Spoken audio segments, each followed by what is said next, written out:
and I would really appreciate it if you would stop Rob Taylor from blathering on and on.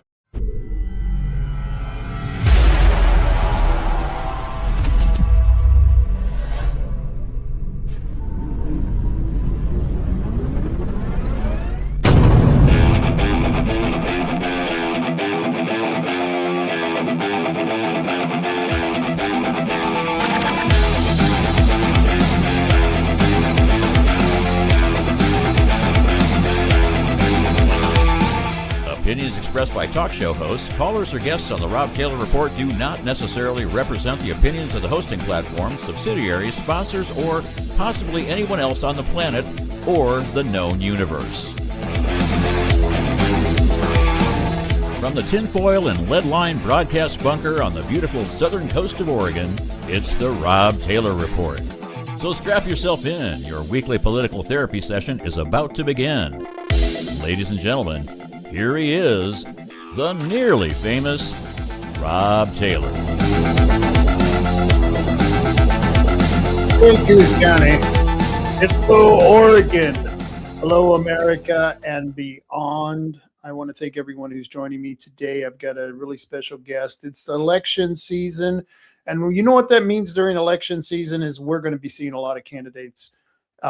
There's not much I can do about it. That's just the way this type of year goes. We're going into the general election and we're going to be talking to more candidates. I have Lynn Coker, who's going to be coming on here in a second.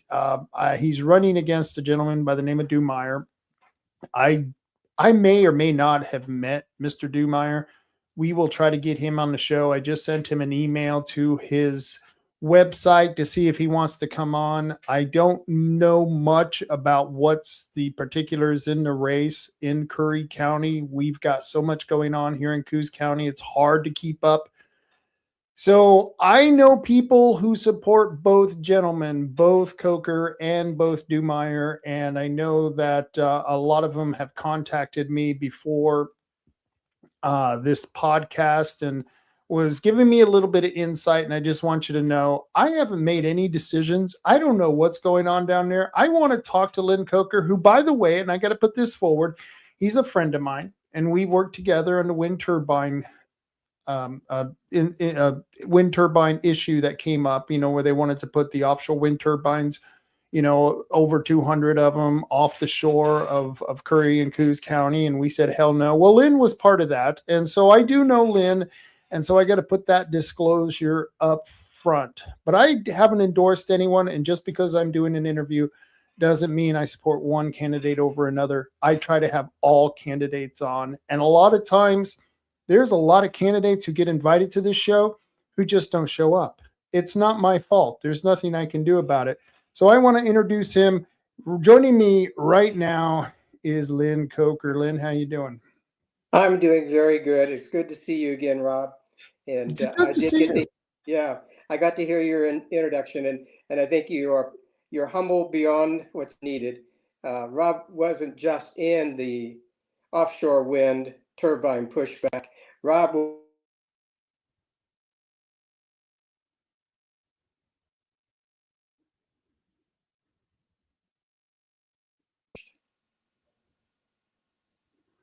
Can you say that again? I'm sorry. I think I lost you. What part didn't you hear? No. Well, I got to the part where I was hearing you giving me a compliment, and then all of a sudden the microphone dropped off. And now you're back. Am I back now? You're back now.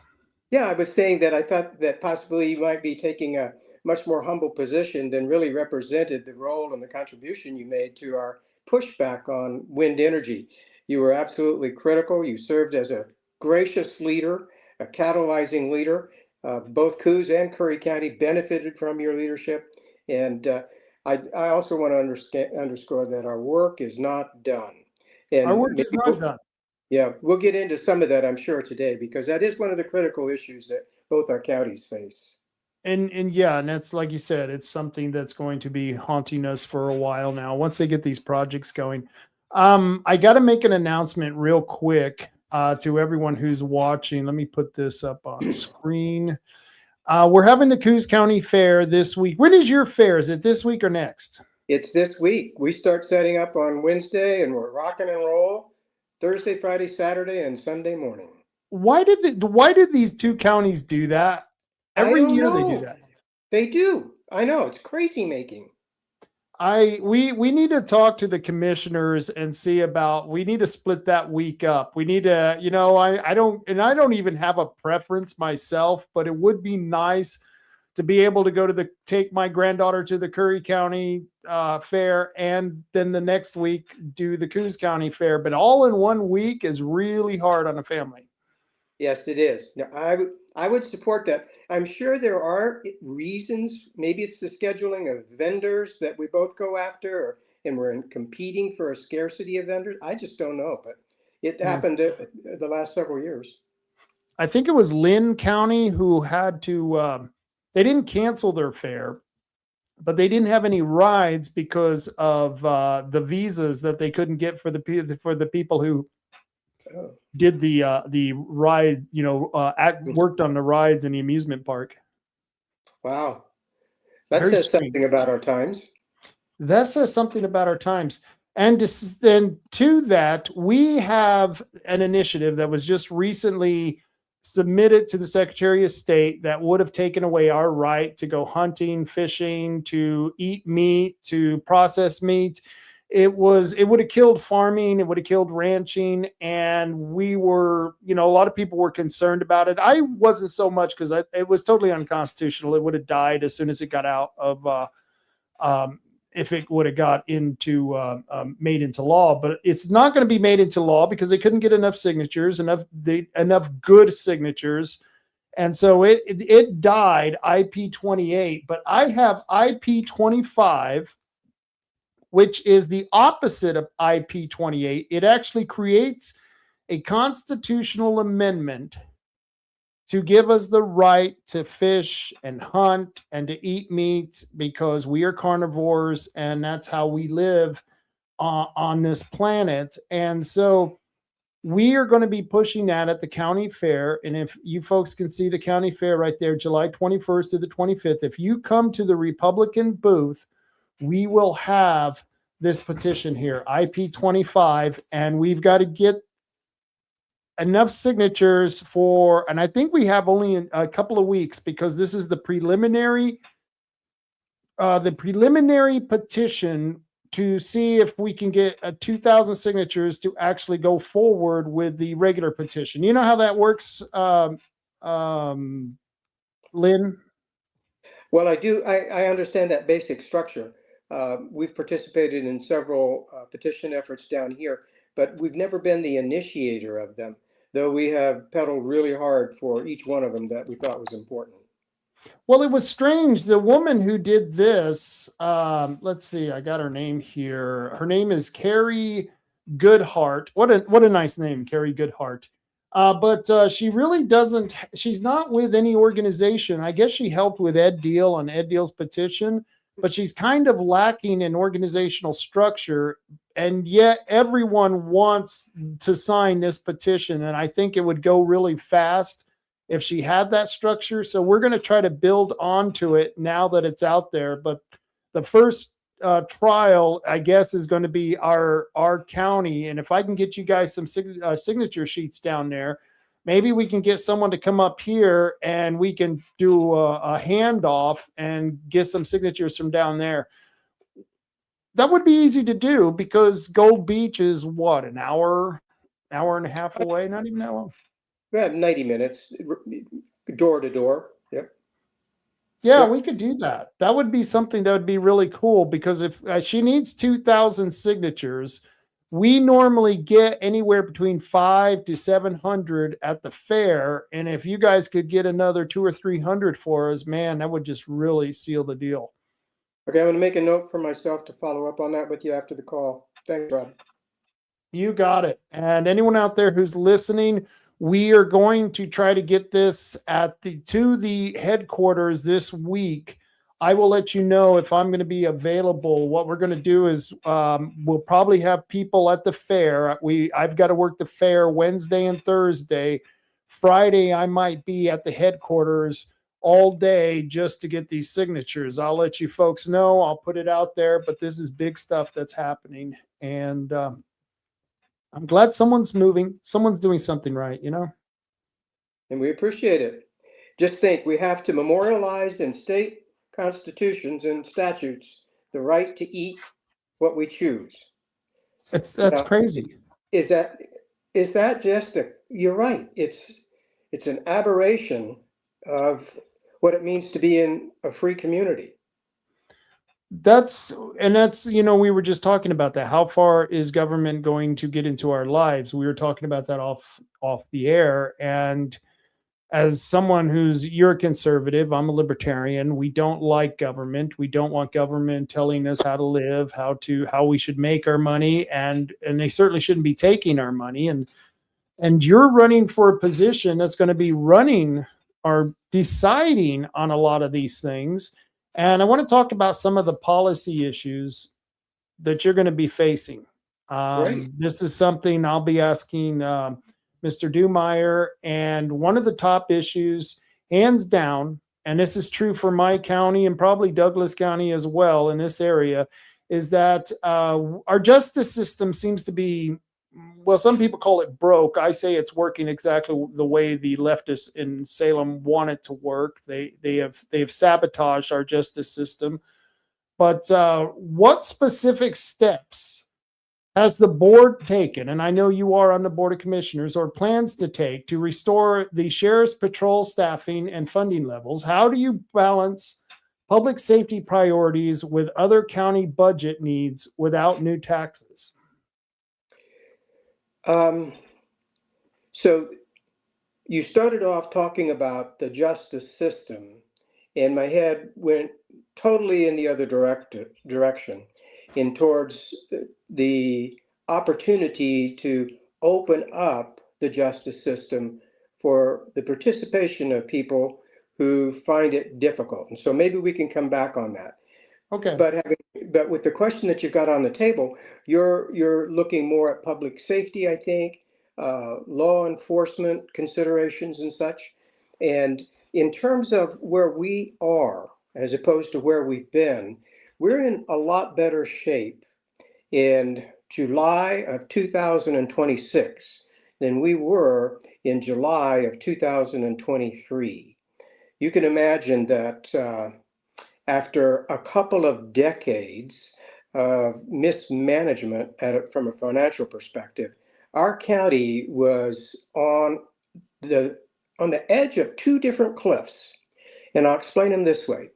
First of all, at the bottom of both of the cliffs was bankruptcy.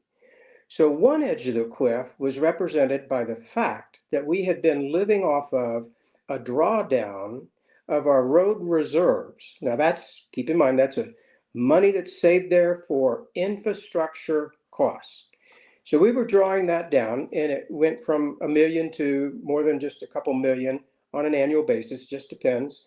In order of magnitude, we drew down our road fund from about $47 million down to about I've heard two different hard numbers, so they're not hard, but nevertheless the range, down to $15 to $17 million.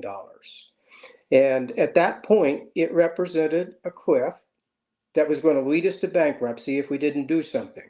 And the reason it was going to lead us to bankruptcy, because all it would take is just one serious tsunami, one major flood, one major traffic accident on one of our bridges that destroyed a portion of the bridge, but anything that triggered a multi-million-dollar road repair or infrastructure repair, we would have been forced into bankruptcy. In order to secure sufficient funding, we would have to have somebody come in and take us over that had the credibility in order to encourage that kind of investment, either by the federal government or anybody else that would be silly enough to put money in something like that.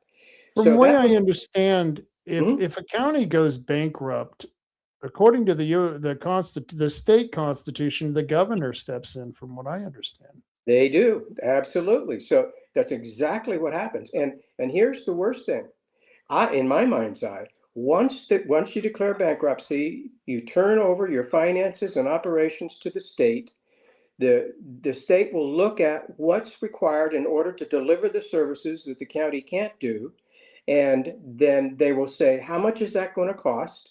And then they'll say, well, how much are they paying in taxes?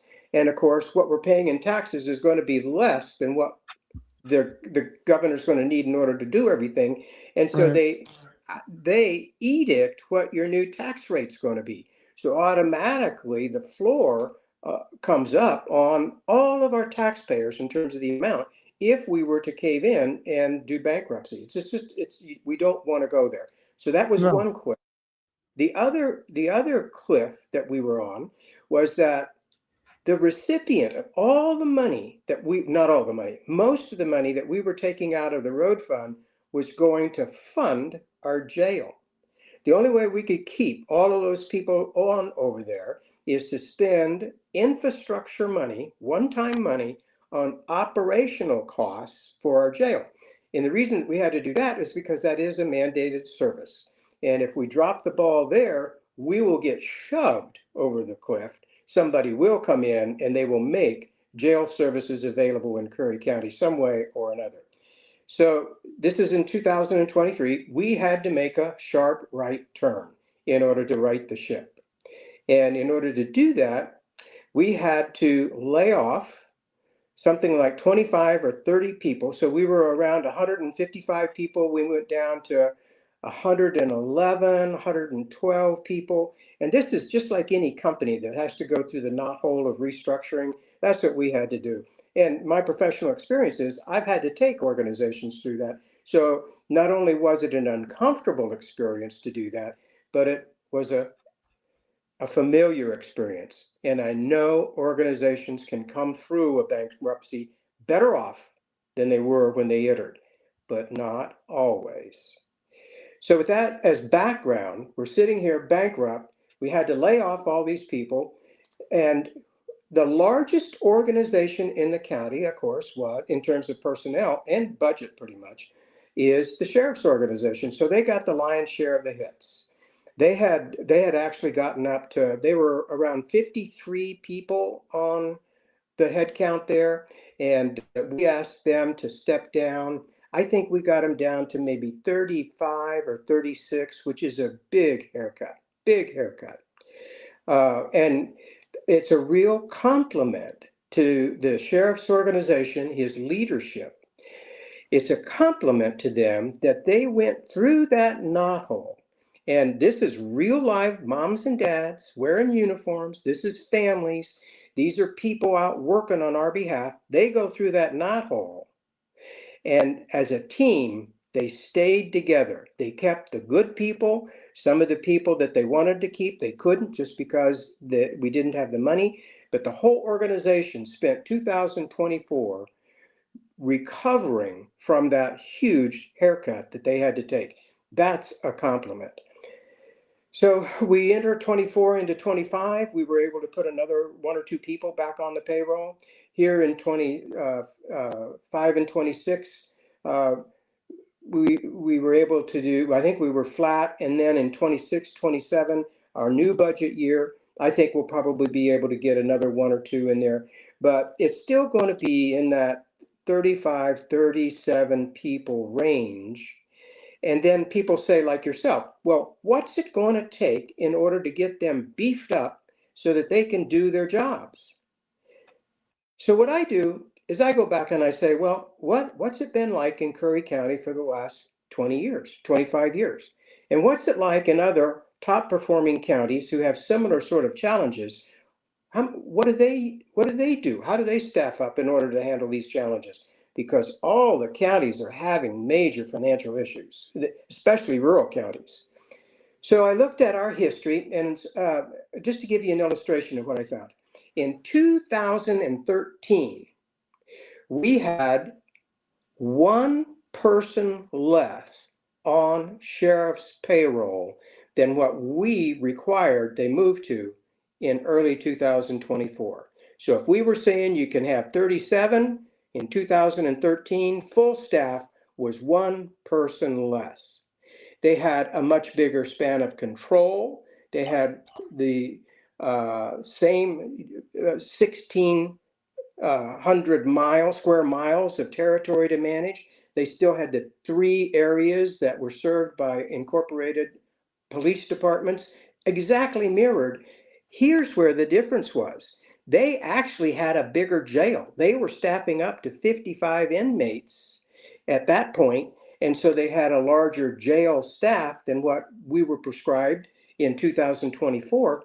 And so they were doing a bigger job with less people, and they had no recriminations that somehow they weren't getting the money that they need. It just wasn't there. So I said, well, maybe that's an anomaly. So I go up another couple years and I see it again. 2015, about the same number of people. But then when I get into 2019, 2018, 2020, there was this explosion in the sheriff's organization where they go from that 37 people. Then how in the world did they get up to 53? And in the meantime, they shrink the role of the jail. They went from housing 50 people down to 35 inmates. And that's consequential in terms of the number of staff you have to have on there, 7 by 24. So that left me very perplexed. Not that that means that being perplexed is that I'm insensitive to the challenge of operating with a lean budget, but everything that I've looked at says our budget's pretty close to being exactly not only what the county's prepared to pay, but what it takes to do the job. So there is arm wrestling between the BOC and the senior administration on the sheriff's organization. And the arm wrestling looks like one side wants to restaff to the level in that 45, 48, 53 range. And we think the job historically has been done in that 37, 38, and nobody's going to increase their taxes to pay for more. We've already gone to bat 6 times in Curry County to try to get a levy passed. Every one of them has been blown up. So I think 2013, 2015, those periods represent a fine job, and I think our guys and gals in the sheriff's organization are doing a fine job. But I have to confess, there's no fat. It is lean. It is muscular, and I'm so appreciative of the good work that is being done. That's something that our county went through as well, and they really have cut the fat. They've really trimmed down. And I go back to the difference between what we were talking about between the justice system and public safety, because they're integral and they're intertwined immensely. They're the same thing. They're really, and what I was talking about is that we have a state where we have legislators who have passed laws who have made it impossible for counties and especially sheriff's departments to actually do their job. One thing is they're not even funding public defenders. I don't know if you've heard about that, or if Curry County is having that problem, but we can't even try people because we don't have the money to pay for a public defender. And so they're released for just any good old reason. And so we've got also problems with the DAs. We need a couple of more DAs because they're probably about 2,000 cases behind on prosecuting people. The jail, we have a jail that could hold up to 198 people. Right now, we're lucky to have, I think right now we're at, we just have one pod open, which is the 48, not the 98 that we did have, but we'd like to see it back up to 98.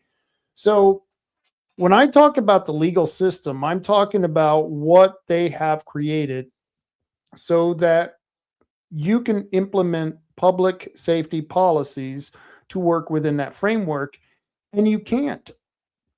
You literally can't. And that's the problem I have. I mean, we're in a no cash state where you can't even keep criminals locked up. So how do you deal with that as a commissioner? Well, you put your finger on a day-to-day challenge working with our administrative officers, our judges, and the sheriff's organization, I'll tell you, because it is constantly a tension between doing what's right as opposed to what's essential. How do you choose that? That's an unfair choice. Right. And to give you an example, we had to the Solomon question. What do we do with the baby? Do we divide it or do we just give it to one person? When it comes down to head count, and you're in a county like Curry, when we're arm wrestling over head count, we're not talking about the full salary. We're talking about how can we get another $25,000 to $80,000 put into salaries in order to finally get one more person hired. And the choices that are presented to us are, if you spent the $80,000, and this is a real example, if you spent the $80,000 on the DA versus stuffing it into a salary someplace, if you did that, we would spend the $80,000 making the DA electronic. So just imagine, if you ever saw the old movies and they had pictures of the prosecutors and you'd walk into their offices and they had piles of manila envelopes and stuff like that. That's Curry County. That's Curry, pile after pile. And so one question about a case that hasn't been dealt with in 6 or 8 weeks, it could be under a pile of folders. And so you have very cherished resources who go in there and literally they're doing just like we probably did in college, going through stuff by hand, looking for the reference that is needed in order to advance the prosecution of somebody. So that was our choice. Do we put it in salary or do we put it in information technology tools that will be such a huge multiplier? It will open up for our community far more prosecutions than you would imagine, but it's going to take the $80,000 and probably 18 months to get it online. But that's what you call biting the bullet, trying to do the best for the most in an environment where we never have enough money. I'm glad that we took that path. I think it is going to bring great fruit to the community, but we weren't able to come up with enough money for another full person because we made that choice. And yet we needed the other person. Yeah. Yeah, and that's what's frustrating me, because then you see the money, the waste in Salem, and it's just very frustrating. And what's going on. You see what they spent on the wind turbine meetings alone. They could have funded another officer for a couple of years in your county. It's ridiculous. Yeah. Yes. So I got one question for you. You kept saying it was mismanaged. Who was mismanaging it? Well, when I think in terms of the sheriff's organization, the senior administrator is always going to be John Ward. And every person has their strengths and weaknesses. And John's definitely, he gets amazing stars for the kind of leadership that he brings to search and rescue, kind of work that, the man, if there's an accident out on the highway, that guy in the middle of the night, the person that is out there could very well be the sheriff. And that's all the people know. The sheriff showed up and it was the real sheriff. That's the kind of man John is. He's just very devoted in that capacity. How's he doing on the administrative side? I'll give you an example. Well, I've given you several. We built up a huge workforce in the sheriff office doing less scope of work than they had to do for the last 10 to 13 years with fewer people. So just a real breakage in terms of efficiency. And then if we look at the concept of being effective, that's where we would anticipate that John would, using essentially the same resources, and that could be human resources or money resources, But using the same resources, he would actually figure out how to use the organizational learning curve that every organization goes through.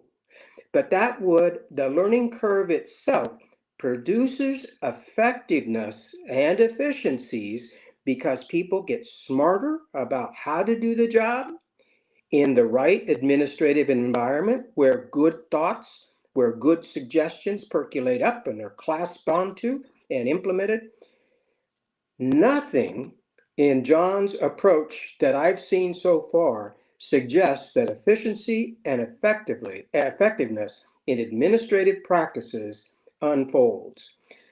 Now, why would I say that? Some people would say, Lynn, you're so new on the job, you can't even see the forest for the trees. I'm not so new as an executive looking at organizations and their effectiveness. I have toured the offices over there. I have toured the jail, and I have seen the multiplying effect of lack of administrative smarts, administrative leadership in the structure of the organization, its operation, and the essential services that go in order to make it successful. Examples. The basic layout is such that it's very difficult for people to move in one job category and complete their rounds in that one job category. It's not unusual that you have interlaced structures like different desks, different use of rooms and stuff like that. And the other thing that I've seen in this maze of the physical plant itself is the deterioration of the physical plant. So you see toilets that are broken. You see paint that should have been replaced 10, 12 years ago. You see dangerous old types of equipment that have long ago been ruled should be replaced, not must, but should be replaced in order to have a safe place. I have, because of my life experiences, I've actually visited incarcerated people in developing worlds. And I've seen better jails in developing worlds than what I saw Curry County delivering to the inmates that were on hold when I was there. And I think that is a sign of lack of understanding about how to be a good, strong administrative leader. John's a great field captain, absolutely. But I don't see that back at the shop. Right. And I do see just a large indication of not understanding the concepts of driving efficiency and effectiveness in an organization. So the opportunity to learn and get better as a team about how to do the job, delivering the same services with less or more services with the same, I don't think that's even in their vocabulary. I've got a question for you because I've met John Ward. Like you said, he's, if you need a man to find your lost kid, he's the guy you want to get. You know what I mean? If he's the one, you need to get bad guys, John Ward's the one you want to get.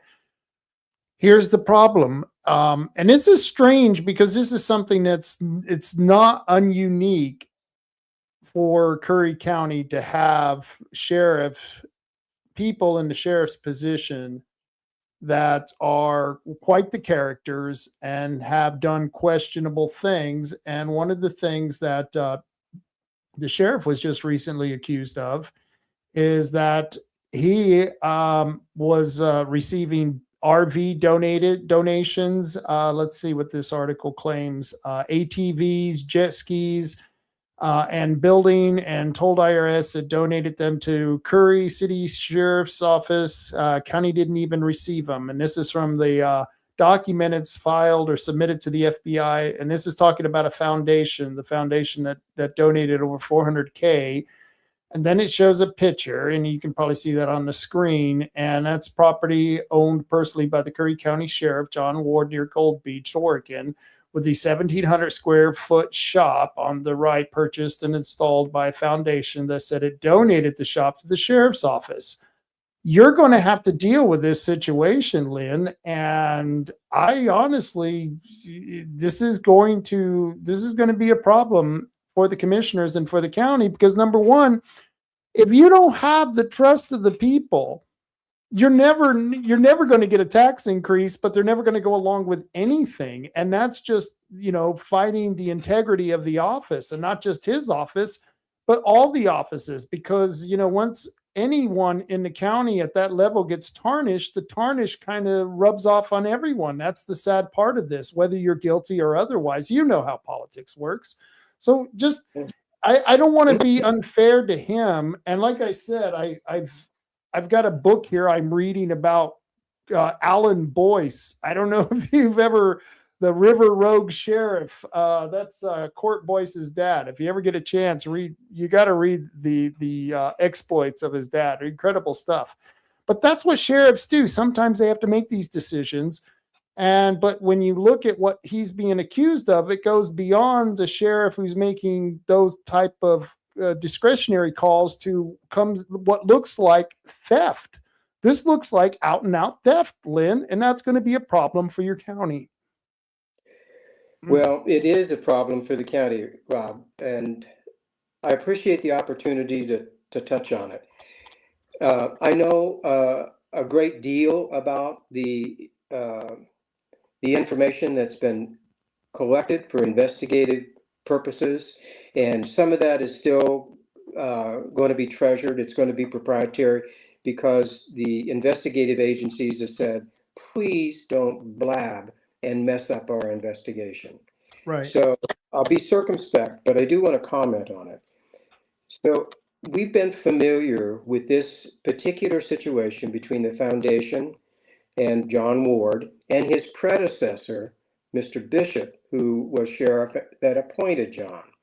And that is since about 2000, maybe 13 at the latest. This has been unfolding where substantial amounts of money have been paid through to law enforcement entities called sheriffs.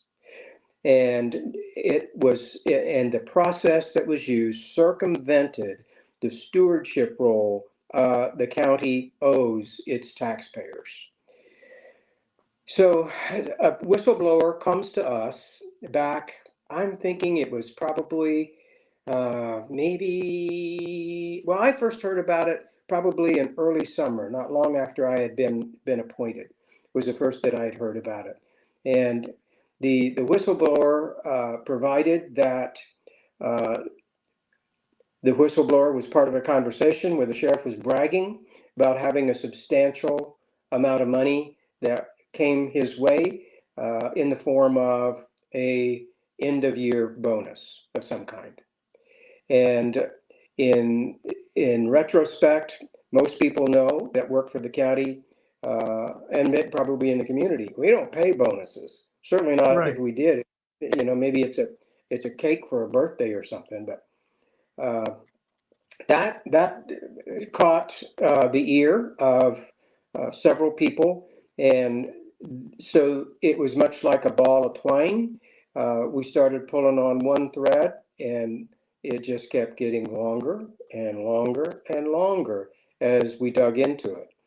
And it got to the point where the sheriff refused to provide any information to the BOC, just because we kept asking for more information as we were trying to understand how come some in the community perceive that there is something nefarious going on in the administration of money. So we've had to take the sheriff to court, and the court told him, John, you're going to have to provide the information the county's asking for. And that happened last fall, I think it was, late, maybe early winter. And there was no information. John did not follow the ruling of the court. In fact, he now is dealing with a situation where the court said, John, you're not only at fault here, but you're going to pay the county's legal expenses. And not only hasn't John conformed to the requirement of the court to report information to us, he has not paid the county back. So we garnished his wages. So the sheriff of Curry County, his wages are garnished to pay for legal matters that helped us get him to understand the nature of his job, which is that he is required to present information to the DOC as the representatives of the voters of Curry County for administrative and financial purposes. So the videotape rolls forward a little bit more. We understand that, and I don't think that it's,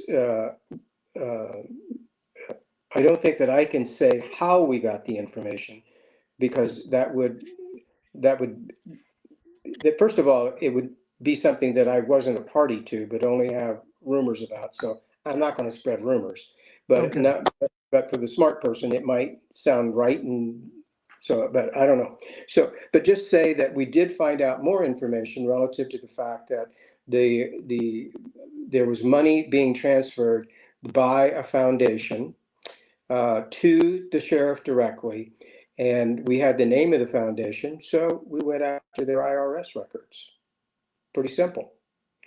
And we discovered in the IRS records for the foundation, these are just public filings that they make relative to how they spend the foundation's money. We found just under $400,000 that had been delivered to the sheriff in goods and services and cash that never showed up on any books with Curry County, ever. So at this Before point, you go any further, can you name the foundation? I could if I had it in front of me, and I don't have the official name. I apologize. Do you know who the board members of this foundation are? Yes, we have the records on it, and I can get those to you, Rob. I apologize, I don't have them here on the broadcast. That's okay. Are these people that people would know? Oh, yes, the administrators. I mean, this is a reputable foundation. It's not the foundation that appears to be implicated in misbehavior. Okay. So what we have are a couple of people, maybe 3, maybe 4, who have decided to pervert the good intentions of the community called Curry County and pervert the good work of a foundation that has for decades done good work in Curry County. That's what's part of the sickening thing about when individuals work with other individuals and do bad things. And to your earlier point, these kinds of bad behavior draw other people unwillingly into incriminating situations. And unfortunately, the foundation, at first blush, you could say, well, oh, bad guys. That has not borne out. They've done great work and they continue to do great work. But their intentions have been misdirected through the activity of a couple of people. Man, that's really what gets disturbing to taxpayers. And this is why nobody wants to pay taxes. They hear what's going on in the sheriff's department. And the story I showed you, that was from Jeff Eager. That's a very reputable paper. He doesn't print stuff unless he has it for sure, unless he can document everything he says. He's not going to print this stuff. So that kind of right now, it's alleged corruption really undermines public confidence in our government. And this puts people like you in a bad situation because they, you need to, the one way you get to run the county is through taxes, through tax increases. And you pay, I believe, one of the lowest per capita tax in the entire state. I think Coos is second, but I believe Curry is first. Yeah, ours is like 59.9 on 1,000. Yeah, I think we're third lowest or something like that. But to your point, nobody trusts that we're using it well. And so Right. when we say we can't get everything done that you want done, let's raise taxes a little, they say, nah, we don't believe you. And then they point to some shenanigan that was pulled some years ago. And, you know, uh, who can blame them? Why be Right. stung again when they've been stung once or twice before?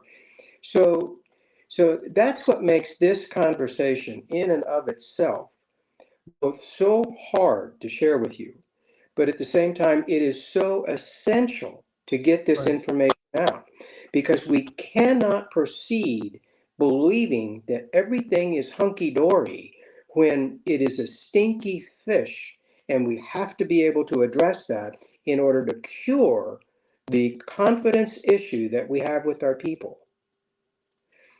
And at this point, the board has done what it can in terms of preliminarily pulling together information. Our job is not to be the judge and the jury and the prosecutor and stuff like that. We've gone to the proper authorities and said, guys, gals, Yeah. we need help. Take a look at this. And so you can imagine that Curry County senior administrative members have been talking with federal investigative agencies, and every one of them has a three-letter acronym. So let me ask you, this is something that, because this goes to transparency, it goes to decision making, because people want to know why you make the decisions you make.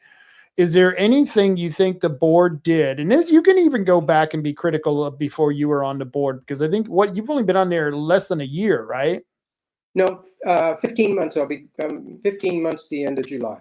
Oh, okay. So it's been longer than I thought. So, but you can be critical of the board before. Transparency was something that people have criticized the board of lacking, is that they say that a lot of the things that are going on are not transparent. Once again, I don't know exactly what they're talking about, but do you see that there's been a problem with transparency, and what would you do different to make people alleviate their ideas that you're hiding something? Okay. So accountability and transparency are kind of like two sides of the same, or two different sides of the same quarter. There is no meaning to transparency if it doesn't couple up with accountability, and accountability is nothing more than fly off the handle vigilantism if there isn't transparency and truthfulness in the information that is driving the interests of the community. So they have to go hand in glove. Okay. And as I look back over the years, I have to say that there's nothing about the landscape that I see that makes me especially well informed about the behavior of other BOCs.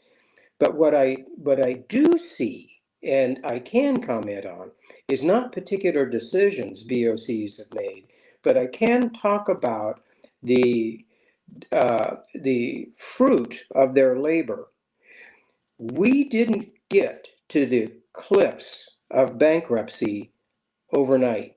It Right. took leadership years of missed calls, miscalculations, misinterpretations, and simply maybe bad choices in order to get us to that point. So I think it's going to take somebody that can do a forensic assessment on the historical building blocks that have brought us here. But there's no question. I can describe what here looks like, and it is Right. painful what we inherited. You've got my sympathy. Yeah, it's so I'll let take me it. ask you this. Someone was sent to me on the transparency thing. They asked me, are you going to ask him about his time at MCI and WorldCom? I didn't even know you were at WorldCom, but I'm not sure what he's trying to imply, but was there anything nefarious going on at MCI or WorldCom? Were you part of that disaster? Yes, I was on the receiving end. Oh boy.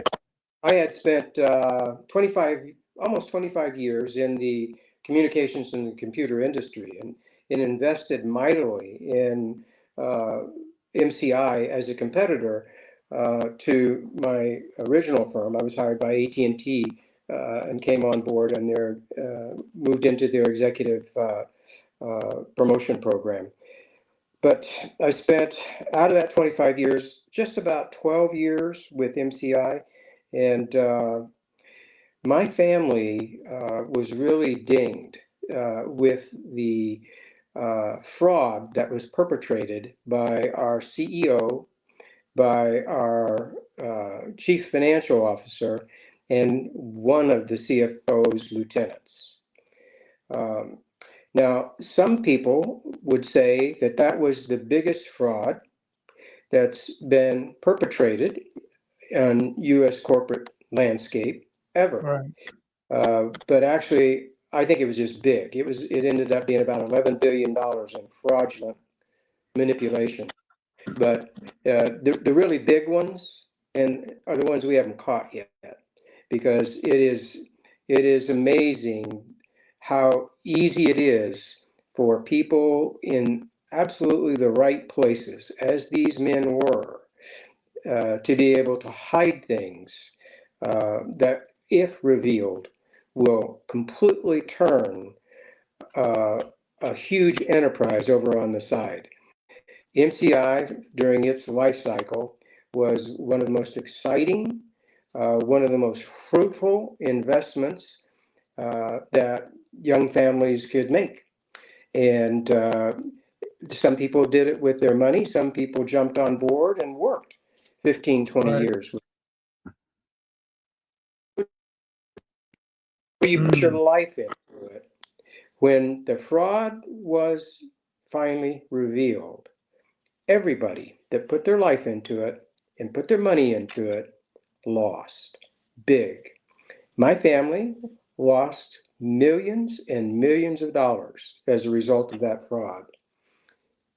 I was, and proudly, a senior executive with that firm, but I was not in the inner circle composed of our CEO, our chief financial officer, and his lieutenant. Right. Those three fellas spent time in federal prison. One of them, named Bernie Evers, was released from prison just days before he passed away. That's how long he was in. So for those that want to ask me about MCI, it was a great American experiment, but it also illustrates what corruption can do in an organization when it's unfettered. Before you go any further, Mhm. your camera has stopped. Could you pick up your phone? Maybe it's the phone that stopped. It maybe went to pause. It could be Wi-Fi too, unfortunately. Could be. We're out in the middle of nowhere. Yeah. I want you to know I'm still moving and still talking and breathing. Okay, I figured I could hear it. So where you're here, your audio is great. The funny thing was I got that question today from someone who has never texted me before. His name was Dave Barnes, and he wanted me to ask you that question, which I'm more than happy to do. But for some reason, he thought I was going to give you some pampered interview here. And I want anyone to know, if you have any questions for Lynn Coker, you're more than welcome to text them to me or put them out on the platforms that you're watching this on. I'm sure Lynn would be more than happy to answer your questions.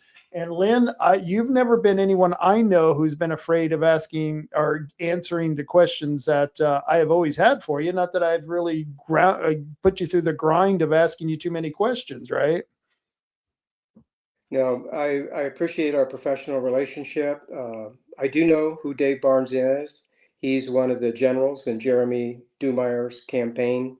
He is a former treasurer of Curry County. And um, rather than make him and his misbehavior the focus of this event, let's just press forward. You got a deal. All right. So the next question I have for you is, you've got a huge problem, the same problem that we have here in Oregon, because once again, it's not really the fault of the county or the county commissioners, but it is something the county commissioners have to deal with, because the state has foisted this problem upon you and upon the citizens, and that's homelessness. And I want to ask you, what do you think causes homelessness? Why do you think there are so many people that are homeless? This is a very near and dear issue to Lynn Coker. I have been homeless. I am a recovering addict and alcoholic. I've been in recovery for 34 years. In spite of being homeless, I have had an absolutely superior and unique executive career, but I am and always will be an addict and an alcoholic in recovery. These last 25 years in recovery, I have spent my volunteer time, and this goes sometimes multiple times a week, certainly days a month, in support of and coaching and sponsoring alcoholics and addicts, many in homeless situations. It is my passion. It is the spirit that I am at this point in my recovery, and I cherish the opportunity to continue it. With that as background relative to who Lynn is, let me talk about homelessness as I understand it. Okay. We treat it as a single issue. They're homeless, but it's not a single issue. One of the first things that we have to stand up and talk about is the fact that life can be mean. And we have people who are navigating in Gold Beach, in Brookings, in Coos Bay, navigating around town because life is unfair and mean sometimes. Somebody gets sick, somebody gets hurt, somebody loses a job unfairly. And for life's mean reasons, they find themselves homeless. Let's just recognize that there is always that part of our community that deserves our heart and our understanding. Homelessness is also something else. Homelessness is Lynn's bad choices, or the bad choices other addicts and other alcoholics make. In those situations, they're still wandering around, hunting and pecking in our communities, attempting to survive and to get their next fix. No question about it. It will be, that's how they use their resources. They'll hunt and peck, first get their high, and then worry about where are they going to go to the bathroom, where are they going to eat, where are they going to sleep. That is the nature of addiction and alcoholism. My point about them is they too need to have our perspective that says they are human beings struggling with things that have overwhelmed them. Now, they may have opened the door and let in the boogeyman called drugs, the boogeyman alcohol, but nevertheless, they are overwhelmed by that situation. Right. And then we have the other players who are I want to say facilitators, and there's at least two kinds of facilitators in the homeless group. There are those who feed the addiction and the alcoholism. So those feeders are constantly looking for ways to make money off of the homeless population that is crippled by alcoholism and addiction. They are ferocious. Some people even say there are cartels who thrive on the addiction and alcoholism that is plaguing, that is an epidemic in not just Oregon, but certainly in Southwest Oregon it is. Right. So that group made up of the feeders, I don't owe them anything other than disdain. I, I need to focus on them and figure out ways to incentivize them either to stop doing the nefarious things that they're doing to our people or do it someplace else because it's more lucrative for you and easier to do. So that means that for the cartel or the dealers, the feeders, I need to raise the bar relative to how they get their god-awful business done. I do that through conscientious law enforcement. I do it through fabulous DAs. I do it through aggressive criminal justice programs going after the feeders. Then there's another group alongside the cartels that are feeders.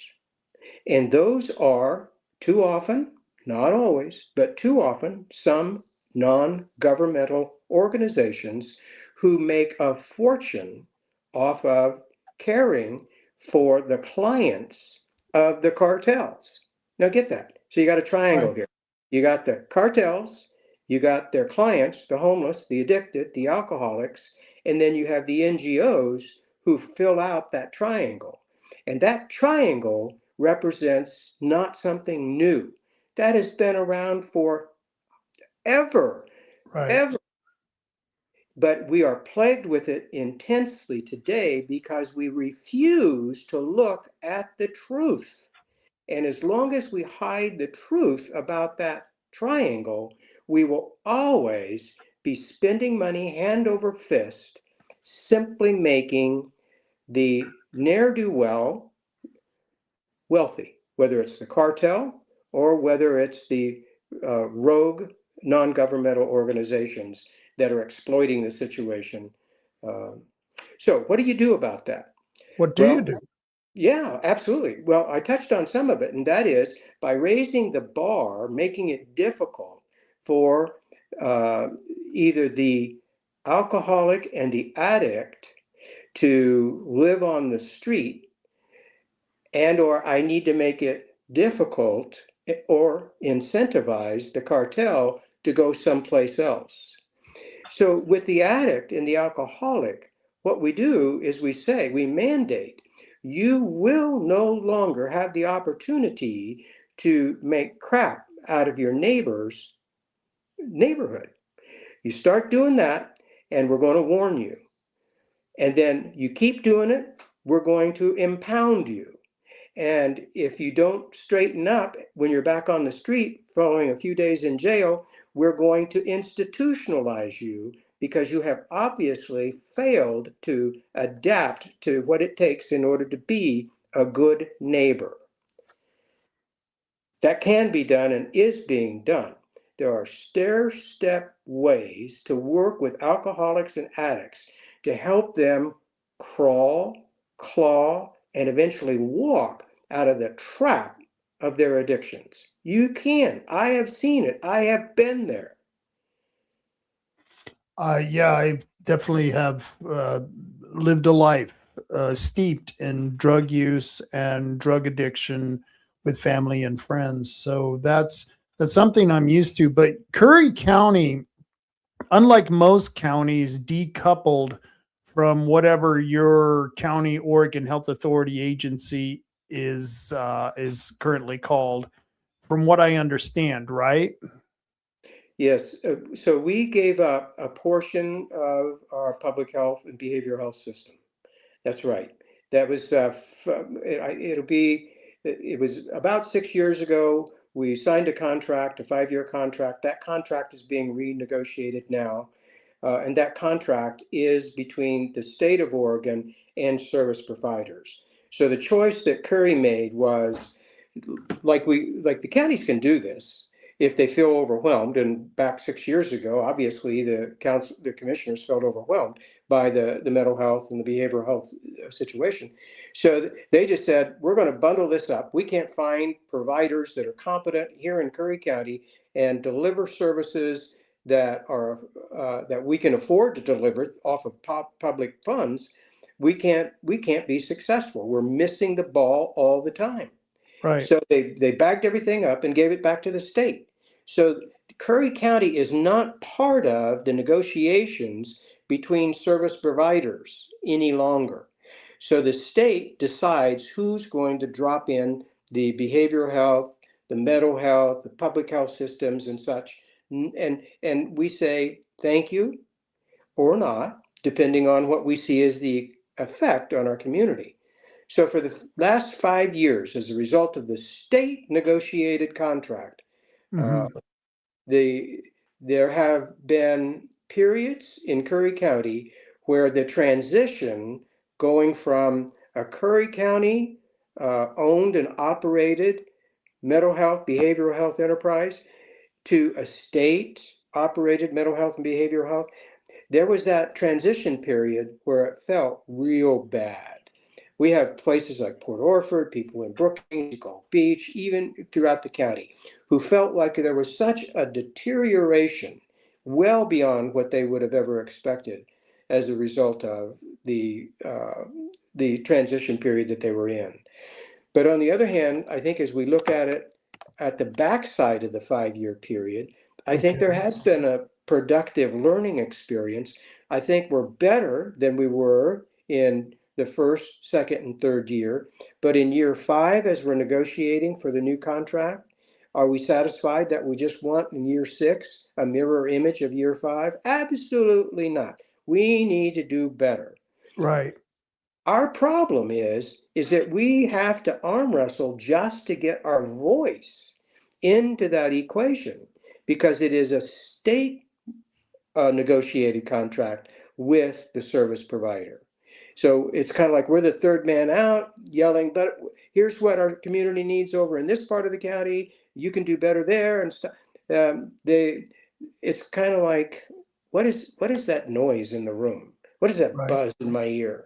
So they're not especially patient with us, but I think you know how obnoxious I can be sometimes. Right. And I try to be nice obnoxious when I'm working with them. We've been trying to get a sobering center as part of the jail to open up the beds. If we can't have it as a jail, why not have it as a sobering center? Because part of the problem is that they will not take people who are currently under the influence of meth or cocaine or some other drug. They just won't take them. They can't deal with them. That's literally, in my day, you went to jail because you were on cocaine or meth. Today, no, that's an excuse to get out because they don't have the mental facilities to deal with these people and to deal with their addictions. And we wanted to open a sobering center. And for some reason, you cannot seem to get the money that's supposed to be used for those types of things through the Oregon Health Authority, through the county agency, which here it's Coos Health and Wellness, to the actual citizens or to the agencies that can help the citizens who have these mental problems. Are you having that same problem in Curry County? And is that part of the issues of dealing with crime in your county? Not that I could provide any testament to. Our Oregon behavioral health people I mean, they have rolled up their sleeves. They are right there in the trenches with us. The sheriff's organization, especially in the jail, under the administrative agent that was there, compassionate man, attempted to be able to bring people on his staff that shared a similar, almost like a wisdom relative to what you do with people that come that are in a delicate position in their life. Some of these people come, it is the worst time in their life that they will ever have, thank goodness. But nevertheless, they show up on the floor in the jail.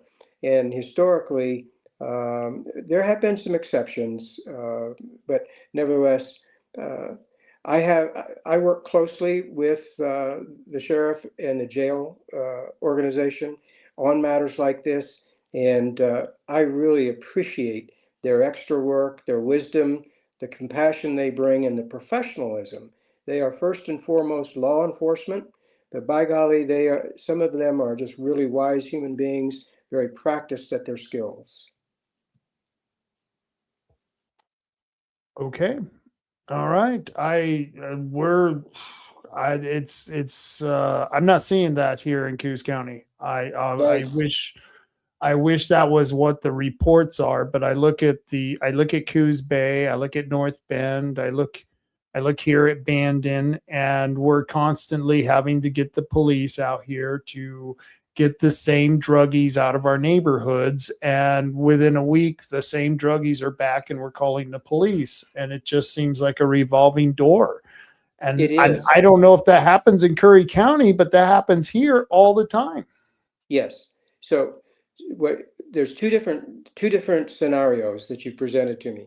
Okay. The first is the sober center using the facilities of the jail and the pushback that you received on that from the institution itself. And what I've seen is not that pushback by the institution itself to house them for the prescribed amount of time that they can be there. So Okay. it's not that they don't go there, uh, but to your point, it is a revolving door. And so for the men and women in the jail, you can imagine that they kind of yawn, oh, here comes Sally again, or here comes Joe. And Yep. it's got to be a measure of their character that keeps that relationship successful. It's not the Hmm. alcoholic's character that's keeping it successful. That's So, true. The alcoholics just keeping it together. I mean, them together. but to your point also, we see the same people out on the streets, Hmm. and that's because we don't have the kind of sobering center that other communities do. And one of the things that I've dedicated myself to, the time that I've got left on this planet, is to work in Curry County to figure out how in Curry we can do better in this regard. And I'm not one of these kind of people that does handouts and such. I do hand up. You want to, Right. if you're willing to work, I've spent 26 years helping people get out of the gutter, and I'll hopefully be able to do it for another few years. But having said that, we do not have the structure at this point in order to get that done. But the page is turning. We are rewriting the chapter. We are changing our current situation because of the new plans that are on the table. We will start small and we will grow into services and systems and people capabilities in order to address the alcoholic and the addict homeless situation in Curry County. And one of the steps in the right direction is to work with some of our really sterling non-government organizations who have incredible virtue, have incredible skills in working side by side with the addicted and with the homeless. They are not partners with the cartels. This is a different flavor altogether. And it's getting to know them. It's getting into the trenches so that you can tell who is and who isn't Right. a stand-up caregiving organization. And it takes time in order to do that. But just know that in Curry County, we've got some absolutely over-the-top, passionate peer group organizations working with the addicts and the homeless, coupled with people within Oregon Health System and adapt even. Another thing is I don't know to what extent you work with adapt, but I've actually toured the Roseburg situations that they've developed up in Roseburg there, and they have some amazing programs to address what is a very difficult, dense population of alcoholics and addicts up there. Yep. But I think I hope to be able to go back there year after year and see how that program is working. But the other thing I would mention is that I've been down to Crescent City and looked at a new thing that Crescent City Del Norte is bringing out of the ground. They have what's called a full cycle sobering center all the way through transition housing to permanent housing program that's unfolding on the town center area there. And that is a beautiful experiment. It. I don't want to sing its praises like it's a home run already. I just think that it has the building blocks to do some great things. And And it's I not will. housing first. They don't do the housing first and then all the other stuff. That never Right. comes. They do get shelter as long as they behave. That's Okay. part of the sobering part. But if they don't behave, yeah, go find your plastic tent. Yeah. Yeah. Then comes in the NGOs, and then comes in the cartels, and the cycle starts all over again. Yeah, but I Uh, would say that both in Roseburg and what I saw in Crescent City was something that's very important, and I want you to remember this. The takeaway is the organizations that are doing the Roseburg and the mhm. people that are doing it in Crescent City are not operating in a silo. Those different delivery uh, organizations communicate, they cooperate, they plan together, they get things done together. Makes them more efficient, and it makes them more effective, and you can tell it in the lives of the people they touch. That's good to hear. And like you said, you've experienced this yourself, and so I would imagine you know what to look for, because there's a lot of BS out there. There's a lot of, we've got it's almost like they have a whole niche cottage industry for, like the Hollywood set. We're going off to Betty Ford. We're going to pay $30,000 a month to, get our feet rubbed and told how wonderful we are, and and they go and they do that. I forget, Robert Downey Jr. I think he died, and yet he had spent millions of dollars going through treatment centers. You know what I mean? And I don't know. I myself have successfully gotten off of drugs, and I know a lot of people that got off of drugs without doing those things. And I just think that there's a whole industry that exploits druggies and exploits the system to their own benefit. Absolutely, it's a broken world, brother. It's a Yeah. broken world, brother. Yeah. I'm because I've had you on here for an hour and 16 minutes, but I want to talk about the wind turbines. I wanted to hit that last because it seems to be something that both of us are very passionate about. But before I go to that, I want to hear about revenue and economic development, especially concerning the timber harvest, the transient lodging tax, and other economic development programs that are out there, and how you can use that, or how you're going to help create economic development to build your infrastructure for your county. Because it's getting Absolutely. old, Lynn. All our bridges are old. It's sad. Yeah. So just for grins here, I did an inventory. I think we've got like 32 or 34 county bridges, and 6 of them were problem children. Now we're up to 8 are problem children. And Jeez. that means that they are weight restricted, generally at the least. Sometimes they are operating just one lane in order to make certain that people don't get in trouble by driving on unstable sides of a bridge. And sometimes they're driving one lane because weight-wise, that's all it should be on that structure at the time. Oh, jeez. So this is a fun part about governance here, because if we'll just take a minute and talk about this infrastructure issue.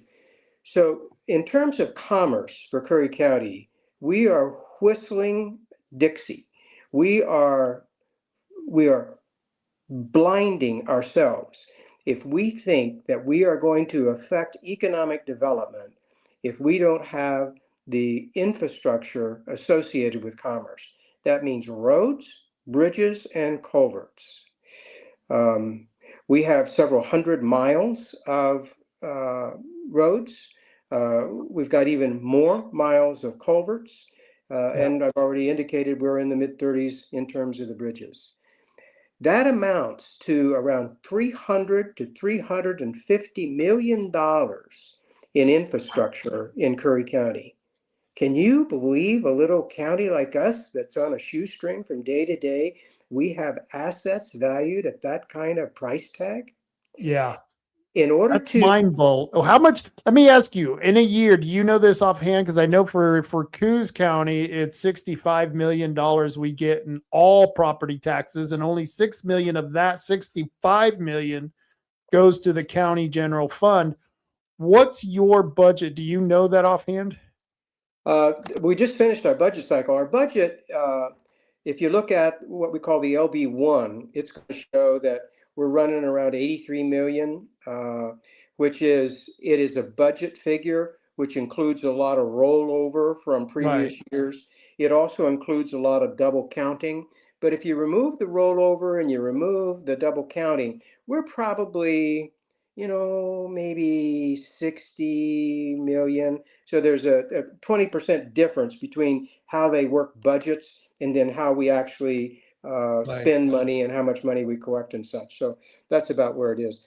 But the point I was trying to make on that huge asset associated with our roads, bridges, and culverts is, and this is a budgeting issue, is that in order to properly steward that asset, we should have in reserves about $55 million in road reserves just to make certain that we can get through on our own, taking care of the assets that are at the heart. They are the heart of our commerce. So when I spoke earlier about the degradation of our funds for the road fund and pulled it down to around $15 million, you can see the difference between 55 million, which is an optimum number, to 15, which is so far underwater, we were on the brink of bankruptcy. So we've been able, through just good stewardship, being efficient, downsizing, doubling up jobs on people, trying to get more work with the same amount of money, investing in technology tools to enhance productivity and performance, doing those things.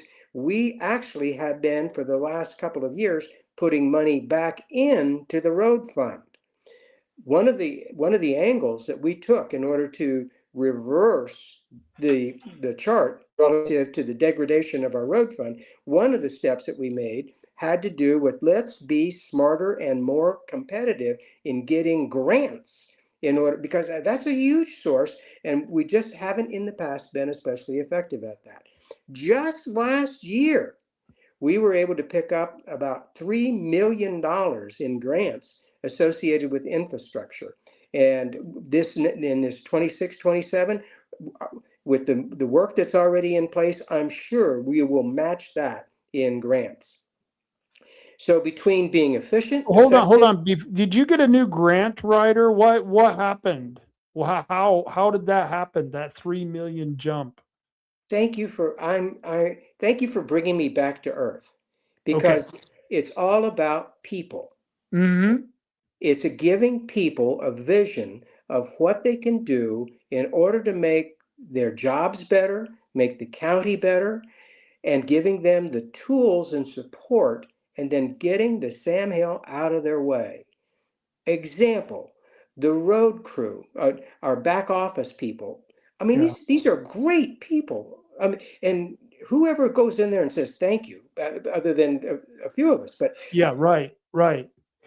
So we had this major blowout a year ago spring, where there was a late rain and we had some serious flooding problems.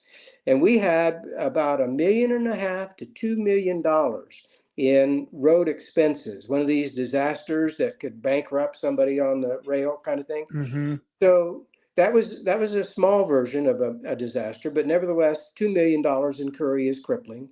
So the road team, the back office team, put together one of the finest documentations back to the federal government for reimbursement.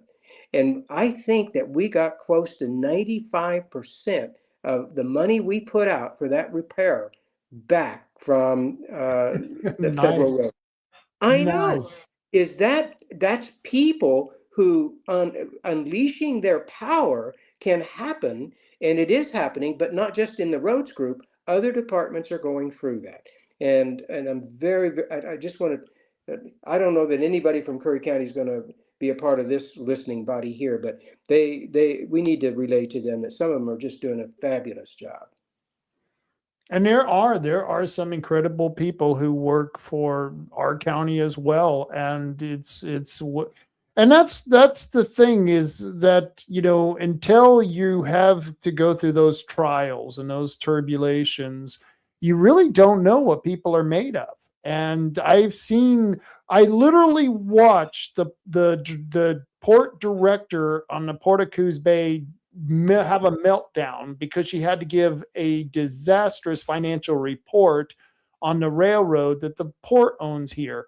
And it's, you know what I mean? It's sad when you have to watch it, but then there are some people who have done very well in their job and they don't get the thanks and the praise. And I know that this has happened in here in Coos County as well. In the treasurer's office and the assessor's office, they're always finding ways to save us money or bring in new revenue that the people never hear about because Right. most of us don't go to the meetings. Yeah. So we talked about infrastructure as one of the pillars in order to enhance economic development, right? So that's Yes. number one. Number two is taking care of the kids that we've got. So we are port-driven economies in Port Orford, in Gold Beach, and Brookings. Mm-hmm. We are also a tourist-driven organization up and down this portion of the coast. And if we are constantly devoting all of our money and all of our attention trying to invite people to come here and open up businesses, and that's all we do, we are forgetting that we have some of the best right here already. And what we need to do is make it easier and better for them to perform successfully. And we do that through reallocating of our transient lodging tax money. We put that back into investing in the community. We also do it in terms of our strategic initiatives. One of our strategic initiatives is to pump tons of money into our fairgrounds. We believe that tourism can be enhanced by burnishing that, making it nicer. We believe we can extend the tourist season, adding a month on each side of the season, what we call shoulder months, in order to attract more tourists. We believe that with the right selection of events, even in the wintertime, that we can draw regional crowds to Gold Beach. An example of that, just this last year, our very wise Fairgrounds Board and staff brought in our first rodeo, and it was an absolute home run. And it's an example of the kinds of things that can be done indoors. Who cares if it's raining outdoors? People are having the time of their life in that massive forum we've got. So we're going to be doing more of that stuff. We're going to invest TLT behind the businesses that are here, and we're going to amplify tourism by spending the scarce dollars that we've got, investing in our fairgrounds, making it, perfecting it is the word that I like to use. So let me ask you, do you think the transient tax is divided right? The 70-30 cut and only the city getting 30, the county? Yeah, there's been changes and there will be more changes in the tax allocation. I hope so. Yeah. The biggest thing that we did and that we could do was to raise our TLT. So we had been at 7% for a very long time. That's 7% tax on people who come to town for holidays. It's not a tax that's placed on our constituents. So we raised it to 10%. And that was at the last part of the year in which we instituted that. And we picked up another $800,000 in tax revenue. That an increasing portion of that is going to be available for tourism as well as for other investment areas that we would like to get into. We anticipate that if we have it for a full year, that we could be near a couple $1 million in TLT performance for the community. And again, you got to think in terms of what the general fund is for Curry County. It's probably what, 2.5 million, something like that. So right away you see the magnitude of that TLT if it's set at a proper and productive level. And then we have events in town that invite regional traffic, and then we have nice places in order for them to stay and to eat at and the like. So that's very important. But the other thing that I would add is that we have to take care of our fisheries.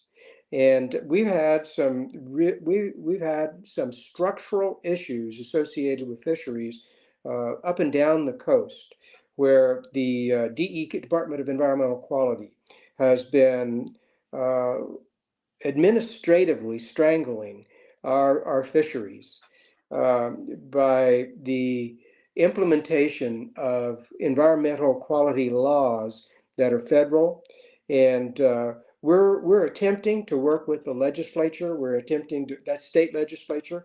We're attempting to work with our senators and congresspeople back in Washington to get some of that changed, because we really need to not force our fisheries, who rely upon bringing the fish in, cleaning them up, preparing them for market, and shipping them out. We need to be able to process on site, Yes. as we are designed to do.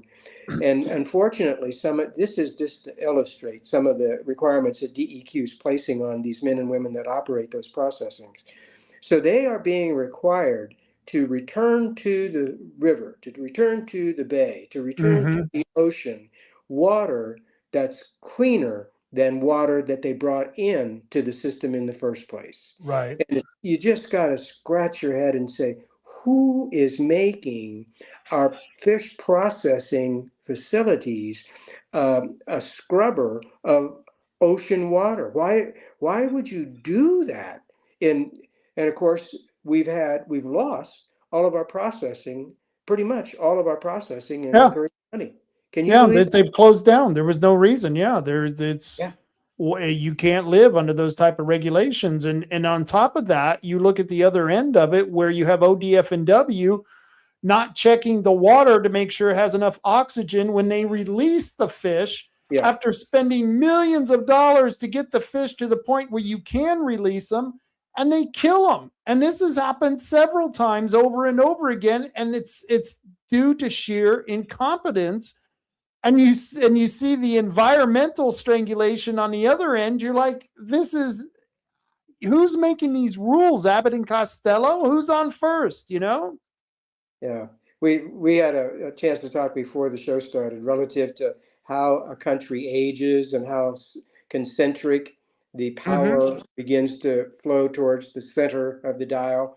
And it's better to be in a federated system so that people that do have the power to make choices live and work with the people that have to live with those choices. Yeah, absolutely. So we just won good victories against the wind turbines. I think, combined with the Indian lawsuit, combined with both the electorate of Coos and Curry County saying no, that we don't want it, and the fact that our president has shut off all the leasing of the potential areas where they were going to have the wind farms.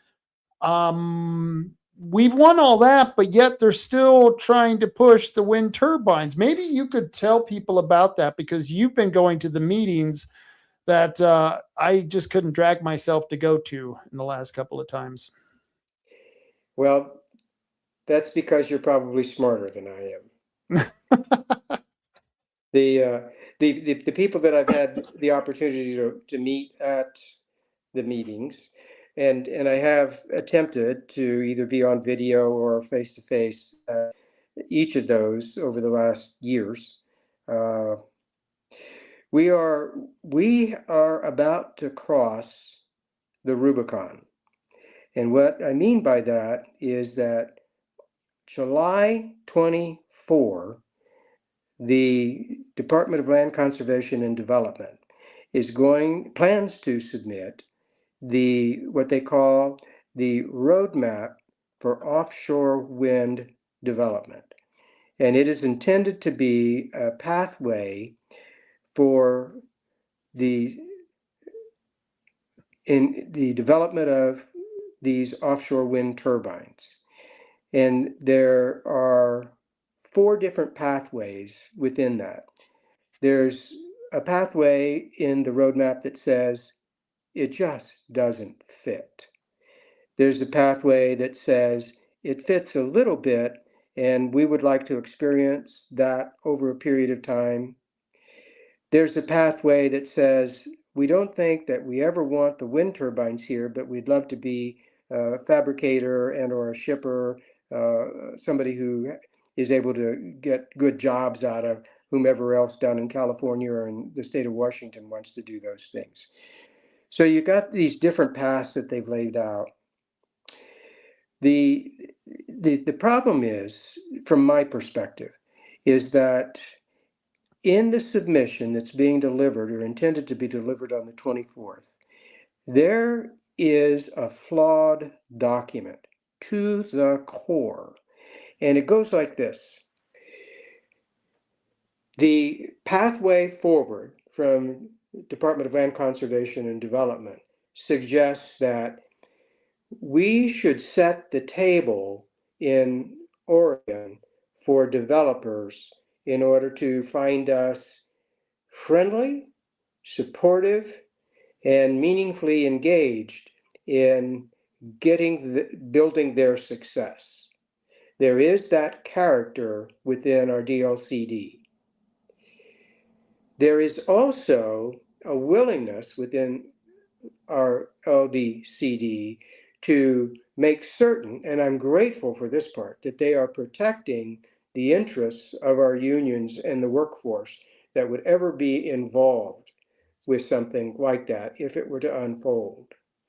I'm also grateful that they have protected the condition of our tribes and the multiple venues and avenues where their concern is so heartfelt expressed. I'm glad that they recognize that, and the LDCD has enshrined protection for the developers, enshrined protection for the labor unions, and enshrined protection for the tribes in the pathway. No question about it. The group that has no protection are the local communities. Absolutely, we are responsible for everything that goes wrong when everybody else is protected. There is only one group of people that is unprotected, and that is the 44 or 45,000 taxpayers in Curry and Coos counties. It will rain brimstone on us once these things, year 10 or 15, when that happens, we will be fried alive as a result of the lack of prudence and thoughtfulness of LDCD in not shielding the general public from that kind of upside down experience. And people say, well, how do you know it's going to go wrong?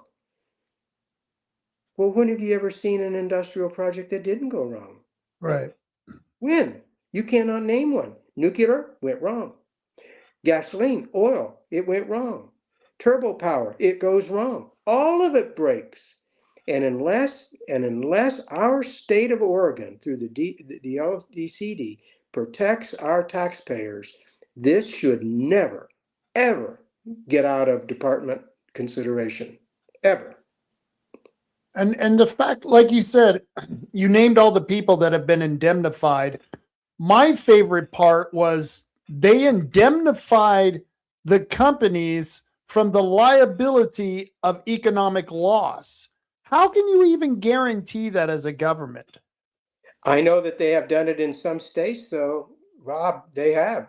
Virginia years ago, what they did to the wind developers out there, they said, if you go out there and you spend 10 years trying to get a wind turbine park out there, and you find that you can't make enough money in order to justify that investment in year 10, we're going to give you the benefit of removing any kind of cap on rates that you can charge the utility rate payers.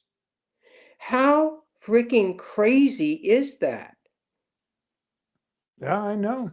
I wish I could get the deal. I mean, if I could get in on the grift, I would, but unfortunately, I'm not wealthy enough to get in on the grift. Yeah, it's a classic monopolistic approach, and Monopolies are really, really, really good for the monopoly owners and for the public entities that control them. Yeah, yeah, that's unfortunately what I'm finding out. Lynn, before I get out of here, I want to put your let's see, let me get your website on here. Yeah. And people, if you want to go to that, it's vote Coker. Let me see if I got that. Mm-hmm. I can't, it's a little small. It's votecoker.com. Let's see. VOTECOKER. That's it. Okay, I found it. Sorry, sometimes I have a little problems getting that on there. Add to stage. Add to stage. I got to remove your picture. There we go. And votecoker.com. And there you are. There's your picture. If anyone wants to contact Lynn, if you want to ask him any questions, you want to find out more about him, it gives you all the information. You even got your phone number up there. That's kind of nice. Yeah, that ought to get a lot of strange calls. That ought to get a lot of strange calls.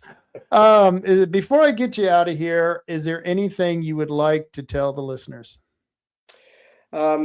Whether it's Coos or whether it's Curry County, I would say stay vigilant on the offshore wind, though we touched on it as the last item.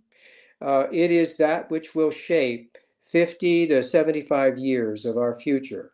And if we are imprudent, if we are lazy, if we aren't circumspect, if we fail to have the energy to investigate what's actually going to happen or could happen with these, what are the risks, what are the opportunities, shame on us. Stay vigilant. Thank you. Stay vigilant. And then I love how you put that 75 years. That's why this is one, if we have been successful in what we have done in keeping these offshore wind turbines off the shore, we have been successful for a 75-year plus victory that our children and grandchildren and our great-grandchildren would have suffered. Yeah. I Very agree. sad. Thanks for your leadership in it, Rob. No problem. Thank you, Lynn. I appreciate it. And you have a good day, okay? Yes, you too. Thank you. All right. Thank you. And that was Lynn Coker. And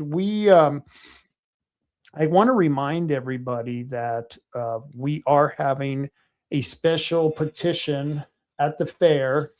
That's this week. I will be there. Well, now I'm going to be there Tuesday. I got to go in early on Tuesday. I was only going to be there Wednesday and Thursday, but I got to go in early on Tuesday because I've got this petition in my hand, this wonderful petition to keep people from having their rights violated. This creates, if we can get this on the ballot and we can get the voters to vote for it, we will be able to keep crazy environmentalists and crazy enviro wackos from taking away our rights to hunt, to fish, to eat meat, to ranch, to farm, to kill rats. Yes, you wouldn't be able to kill rats under IP 28. Yeah, that's not going to happen, you know? And it's like I told the vegetarian once who was trying to get me to sign the petition is, I'll give you a choice. I'm a carnivore. I can either eat a cow or I can eat an environmentalist. I don't care,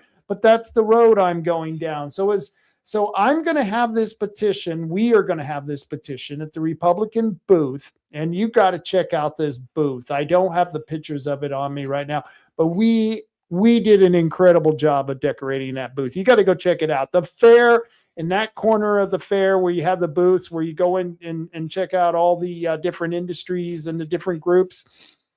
That area is phenomenal now. It's very patriotic, the most patriotic it has ever been since I've been going to the fair. I don't know, maybe in the past they were more patriotic, but in the 20 plus years that I've been going to the fair, I've never seen it look so patriotic. And we are going to be fighting for your right to hunt, to fish, to raise livestock.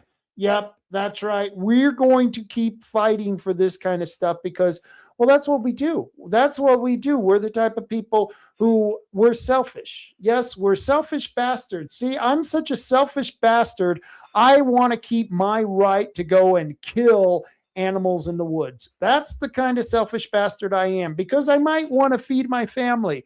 I want to be able to kill the fish that I catch and eat them and feed my family. That's the kind of selfish bastard I am. And I hope all of you are just as much of a selfish bastard that you want to fight for your right to fish, hunt, and eat meat. I hope you're that selfish bastard. And if you are, you got to show up to the fair this week at the booth. We will be there all week long.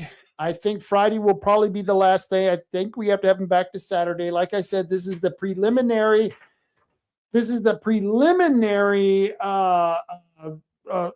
Petition where we have to get like 2,000 signatures to show that there's enough interest in it to go get the rest of the signatures.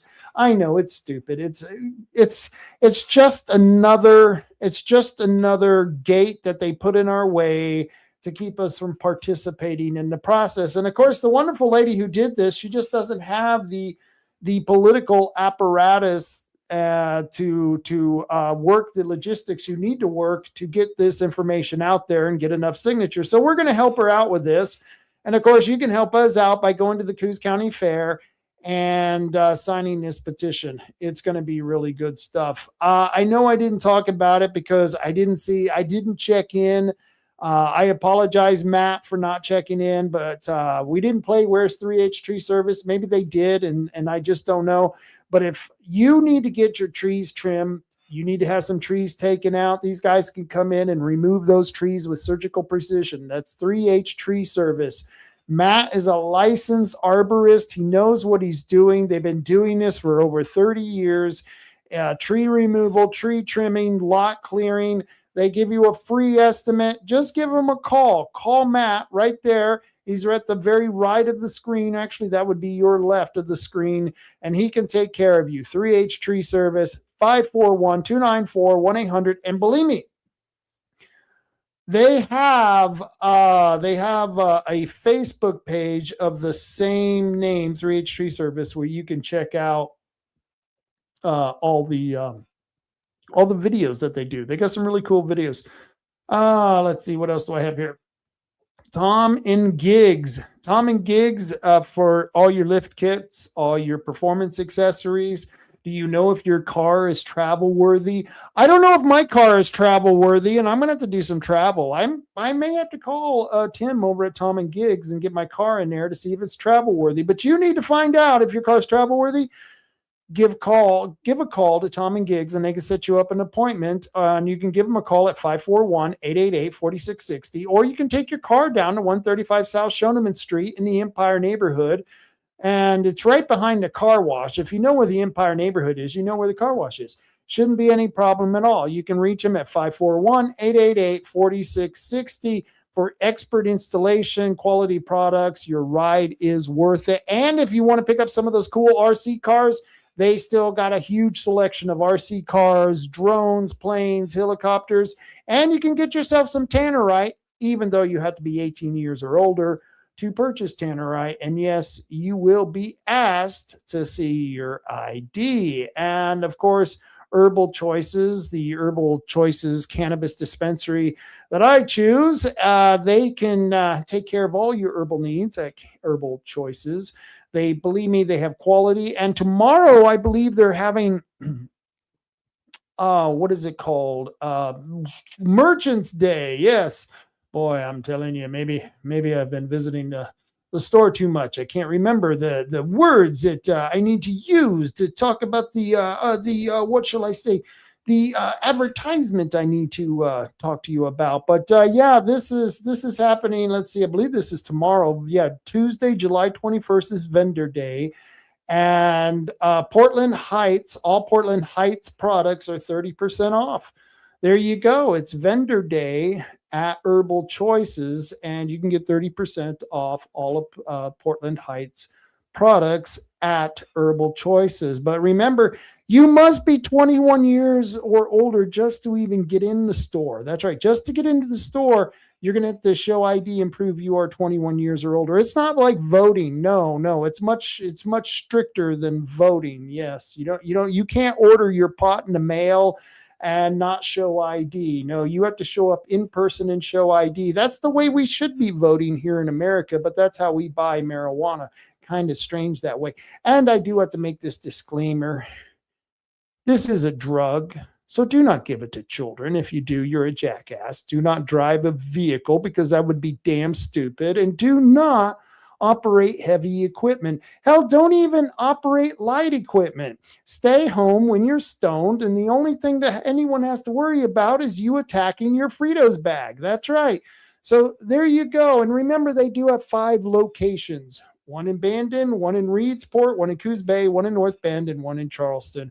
All wonderful stores. I think you would enjoy it if you happen to go and visit them at Herbal Choices. And Sally JC Sally says, I see you. I see you too. Oh, yes, it's always good to get a visit from my favorite registered sex offender. Yep, one of my favorite registered sex offenders. Always enjoy that. It's always a beautiful thing.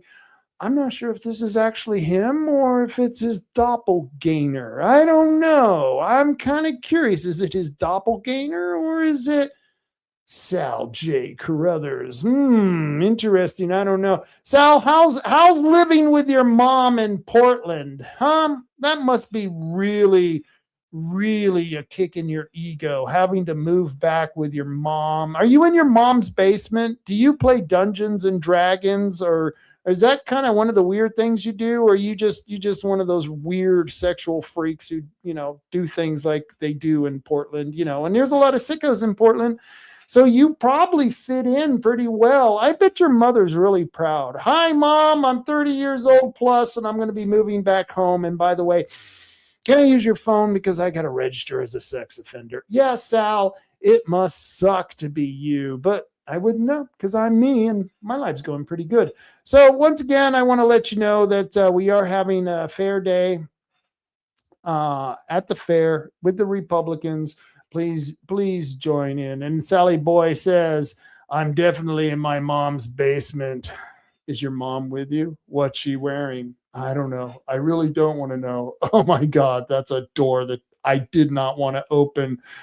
Oh, well, I will see you next week, and I will see you. I'll see you this Friday. I'm considering traveling over to Reedsport. I think I'm going to go over to Reedsport. And what I'm going to do over there is I think I'm going to do a at their fairgrounds, in Douglas County, not Reedsport, Roseburg. I'm going to go over to Roseburg to Douglas County because they're having their fair. I think that's happening this week. And I'm going to, I think I'm going to be live. I think I'm going to go there and try to film live. You know how that always works for me. The sound always sucks. The audio, I don't know what my problem is with the audio. So we'll try to get that worked out, but I don't know. But so that's what I'm going to try to do this Friday on the Friday Night Rant. I'm going to be trying to do that from Roseburg. And next Monday, I do believe, if she's available, I think we'll be talking to the mayor of Lakeside. Very nice lady. Very nice lady. She's young too, young for being a mayor. And I did send an email out to Mr. Dumeyer, the gentleman who's also running for Curry County Commissioner. I would love to meet him. I'd love to have a conversation with him. If you know him, give him a call, send him an email, and tell him to set up an appointment, and we can get him on the show. And I'd be more than happy to talk to him about the things that are going on in Curry County.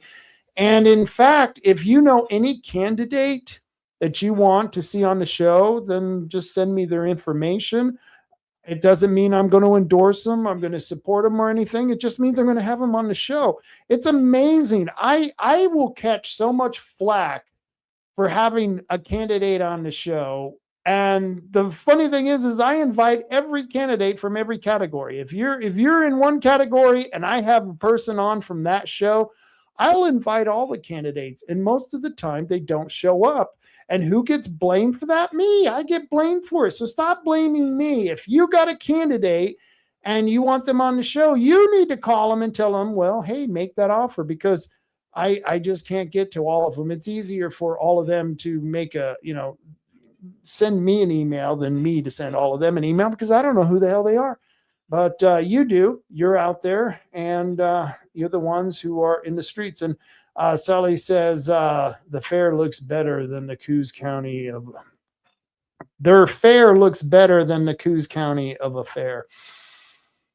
Well, you know, who's comparing? I don't know. Who's comparing? Who's comparing these things? I don't know. Not me. Well, you know what I always say, folks. Until next time, carry on, Coos County. Carry on.